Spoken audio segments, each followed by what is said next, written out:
Alright, so we're talking about Fast and the Furious Tokyo Drift. For years, this was it probably still is, the redhead stepchild of the Fast and the Furious franchise.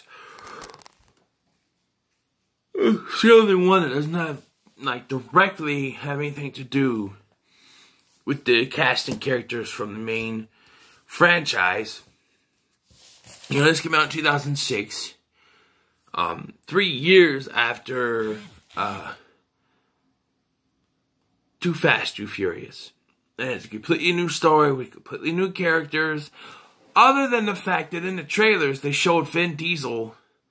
In the television trailers and stuff, they showed his little cameo, making you think he was in the film, but he wasn't. So I remember, like I said, I watched the first 3 with a friend of mine, and I mentioned if Vin Diesel was in the film. He's like, yeah, but he's only for 5 minutes at the end. I'm like, well, really? They put him in all the advertisements because they wanted to make money. This has nothing to do with the other, entries until they kind of swung it around. Because after this, they would go to Fast and Furious. And they would have the character of Han in that film, which I'll talk about when we get there because it was confusing at first. And he's in Fast 5 and Fast and Furious 6. And after that, they connect it to this one, because eventually they had to. And it kind of connects full circle. But there are some things that don't make sense when it comes to, how they connect it. The scene where Han dies, I can kind of get it. He gets hit by, he's driving, his car comes, hits him. Could easily be someone else driving and did it on purpose. However, I forgot to put it on silent. However, after the accident, Sean goes to walk up to the thing. We see in Fast and Furious 6 in the post-credit scene that Deckard Shaw is on the other side of that car. And this is a question I came up with once they showed that mid-credit scene. Wouldn't Sean have seen the guy sitting on the other side of the car talking on the phone to somebody? Wouldn't he have seen that person standing there? Wouldn't there be other people around? Wouldn't they have seen, hey, there was a guy talking on the phone on the other side of Han's car before it blew up. Why don't we talk to him? Someone tried to find him and talk to him. Nothing. And another thing that kind of disconnect this, it's obvious they had Vin Diesel come in for a small little cameo just to kind of connect it to the franchise. But his cameo doesn't make sense with the rest of the films once they've tried to connect it. In Furious 7, Dom goes to Tokyo to only collect Han's body, but also get, he talks to Sean and he gets the stuff, they had. There's the necklace that Shaw threw out. There's, personal items. A picture of Giselle to kind of connect it. Quit texting me! But,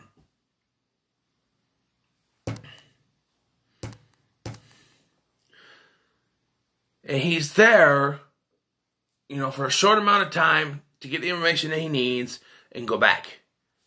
But in this cameo that he does, because they clearly didn't plan on connecting these films until they decided to.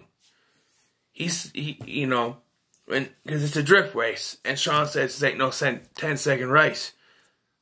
And Dom says, I got nothing but time.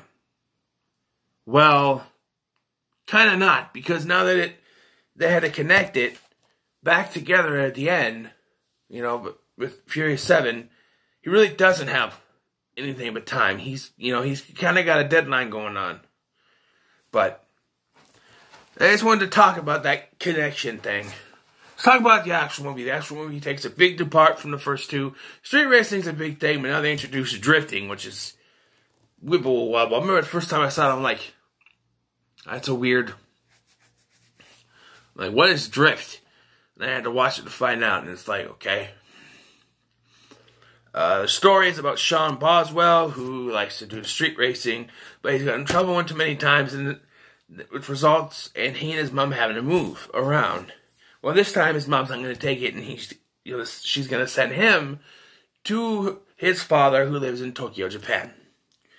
There, he meets Han and Neela and Twinkie and all those guys there. That he gets reintroduced into the street racing world with drifting. And his father's ready to kick him out, but, the story goes, he redeems himself in the eyes of his father by the end.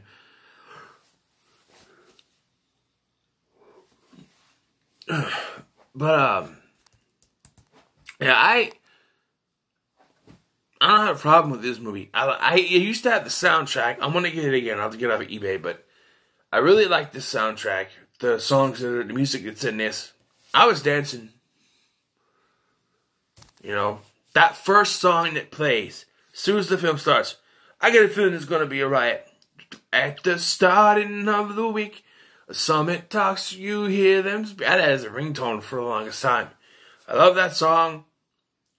There's multiple soundtracks I want to get, because the music of the Fast and the Furious franchise is almost as big as the cast. It's almost as important as the cast, even though Fate of the Furious and Hobbs and Shaw didn't have too much good songs, but most of these films do have good music. So the story is, it's basically an outsider in a strange land type story. He's in another country. He can't speak Japanese. He's having problems, and I think that works for the actor. Although there was one thing that kind of got me. Well, I remember when I first watched this with my friend, and they said that Sean Boswell wasn't even 18 yet. And I said, he looks like he's 35. He wasn't. He was like 24, I think. But still, Lucas Black, for me, did not pass the 17 back in 2006. I think he was 24. I think he's 35 now. So, he's 24 or whatever. He's in his 30s, and he's like 37 now or something like that. So he couldn't have been 35, but he just looked older than he was. I know that some filmmakers, some casting agents still cast older people to play younger characters, but that's only if they look younger than they are. And Lucas Black didn't look younger than he was. I'm sorry. I thought he was older than he was. So, Bow Wow. Good to see Bow Wow. He hasn't done much since this. I wish they'd bring Lucas Black back to the franchise. I keep hearing that he's going to come back for the 9th one. He was supposed to come back for the 8th one, but couldn't because of NCIS New Orleans. But now he's left. And supposedly it's because he's going to focus on family. But then supposedly he's also going to be in Fast and the Furious franchise, which I wish he would come back. Even though there is that continuity problem. And now that they've decided to make Fast and the Furious take place before Furious 7. That makes Sean 17, 18 now, and he's 37 years old. So, that's a little confusing. The timeline's all messed up anyway. We'll get to that with Fate of the Furious, but, yes, it's not Paul Walker, Vin Diesel, or the regular characters in this, but I've always really liked this movie.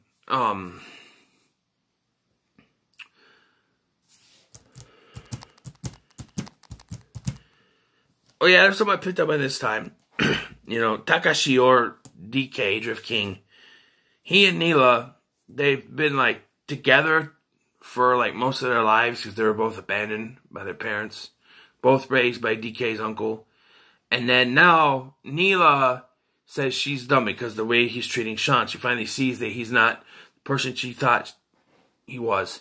And she leaves and she ends up staying at Han's place with Sean. And Sean leaves his dad's place because his dad's like, you live under my roof, you're my rules. So he leaves. But of course. So, that signifies the end of the relationship between Neela and DK. But after the incident in which Han dies, DK shows up at Sean's house with a gun demanding Neela comes with him. I felt like that they wrote that just so that Sean could have a reason to challenge DK to a race. They're like, we need to have one big race for the finale. But how are we going to get him to race him? I don't know. How about avenging Han's death? No. Let's have them fight over a girl. Because that makes sense, right?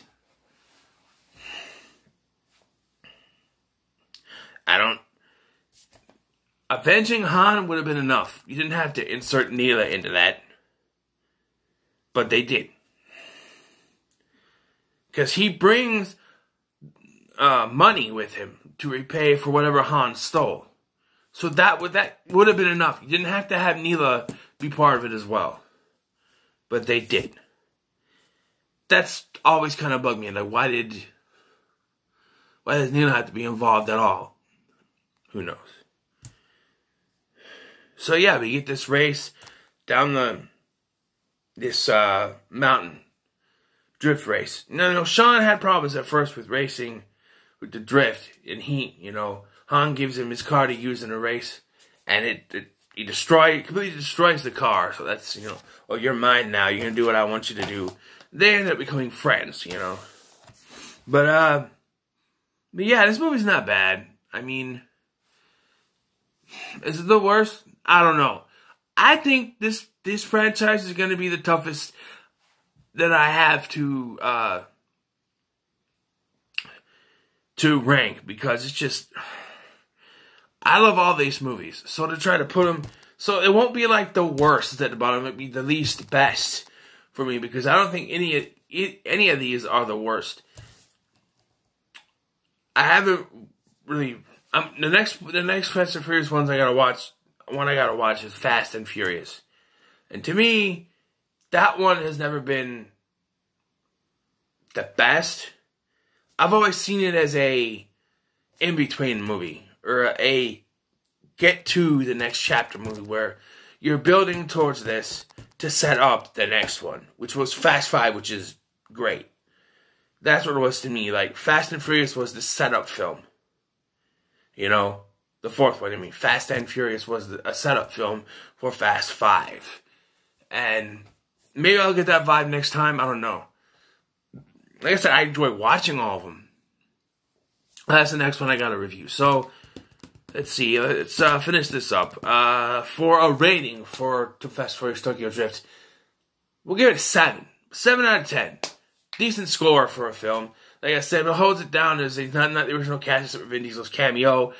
It's a little bit wonky when it comes to the continuity and its place in the franchise, and just a couple of things with the Neela and everything.